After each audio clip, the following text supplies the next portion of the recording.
Hi, I'm Diane Carbo, RN with Caregiver Relief. Today's topic is, what is a caregiver? I'd like to start this topic with a quote from former lady Rosalind Carter. There are only four kinds of people in this world: those who have been caregivers, those who are currently caregivers, those who will be caregivers, and those who will need caregivers. Caregiving is universal. The Merriam-Webster Dictionary defines a caregiver as a person who provides direct care for children, elderly people, or the chronically ill. So caregiver is a general term. To me, it means anyone that supports someone that needs some extra help. This could be a family caregiver, a home health aide, a respite caregiver, a travel companion, or a sitter. You see, in today's world, there are many that need help of some kind, and many are stepping up to the plate and providing that support. And that support comes in many shapes, sizes, and forms. Did you know that there are more than 65 million Americans providing care for a chronically ill, disabled, or senior family member, or a family member by choice during any given year? These caregivers spend an average of 20 hours per week providing support for their family member in a variety of different ways. Yet, so many do not identify as a caregiver. So I want to talk about the different types of caregivers. There are caregivers that I call care team partners. They are individuals that support the person needing care, but they're also there to support the primary caregiver. That's really a key. These care team partners are outside professional caregivers. They can become a home health aide. They're behavioral health aides. The person that takes someone to church or to the doctors or the store because they can no longer drive is a caregiver and a care team partner. The pet walker, the Meals on Wheels volunteer, they are caregivers and care team partners. The importance of caregivers is vital to our present healthcare system. Our present system heavily depends on the family caregiver to be part of the healthcare team. They are one leg of the healthcare system. The second leg of our healthcare system is the professional caregivers. There's the doctors, the nurses, the therapists, to just mention a few. These are the individuals that are core to the success of the care team.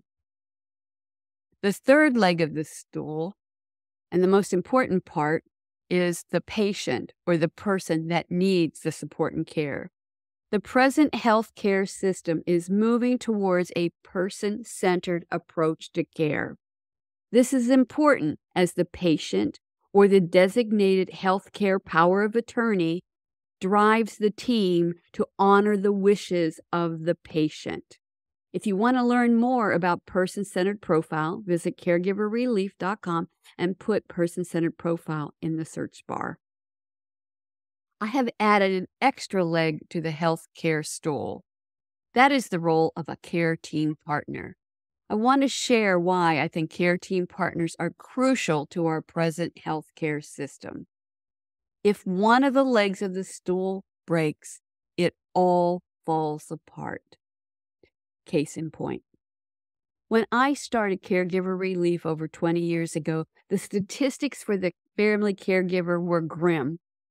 Back then, 50% of family caregivers actually became seriously ill or died before the person they were caring for passed. Today, those statistics are even more alarming. Those statistics have increased to 63% of family caregivers become seriously ill or die before the person they are caring for passes or dies. Chronic stress, caregiver stress kills. That is why I have identified care team partners as a group of caregivers we must start to depend on as we face this serious crisis. For the first time globally, we are seeing more seniors. The growing, aging population far outnumbers our youth. To survive this dilemma, we need to get very creative in the way we approach care. And we as a country need to encourage and support a sense of volunteerism. We need to encourage faith-based organizations to step up to the plate and support the aging population. I'm going to be honest, I have a hard time with most faith-based organizations. Many faith-based organizations, churches if you will, have taken the tithing from their elderly church members for decades. And then when the seniors need help and support, there is very little support or even caring from the church members and leaders of the church. So if you find my comments offensive, can't apologize. I have so many clients that have expressed this sentiment to me. I have personally witnessed this many times. There are so many churches or faith-based organizations that are doing nothing or very little to support their aging population. That is why the concept of care team partners is such an important one. Without all four legs, our healthcare system falls apart, or it is definitely not as effective in providing the much-needed care so many seniors need. As we face this growing crisis, the first step is to help identify what constitutes a caregiver. I understand your skepticism about why it's so important knowing what is a caregiver. So many things that make you a caregiver are things that are just natural that we do to support and provide help to those that need it. When you understand and identify yourself as a caregiver, it gives you a different perspective. You can take steps to access education and support, and even volunteer in the future for others that need care. It also helps you provide quality care and focus on taking care of yourself. Caregivers are encouraged to practice stress management techniques, practice self-care every day, join support groups that provide emotional and even disease-specific support as your care recipient requires additional support. When you identify as a caregiver, as you learn about the needs of your care recipient, you can help plan for their future care needs. And it's also time to discuss the difficult subjects such as legal paperwork to get it in order and discuss end-of-life issues. So please take the quiz below to determine if you are a caregiver. Do you currently provide support such as cleaning, yard work, pet care, or laundry for a family member or friend? Do you regularly cook or provide food or grocery shopping for someone? Do you help a friend or family member by picking up their medications? Or are you reminding him or her to take their medications? Does your family member or friend call you nearly every day with a question or a problem or a concern? Do you drive a friend or adult family member to doctor's appointments, shopping trips, church, or errands? Are you monitoring a family member or friend's medical conditions? Are you communicating with healthcare providers on their behalf? Are you advocating or doing research on their behalf with providers or agencies or resources?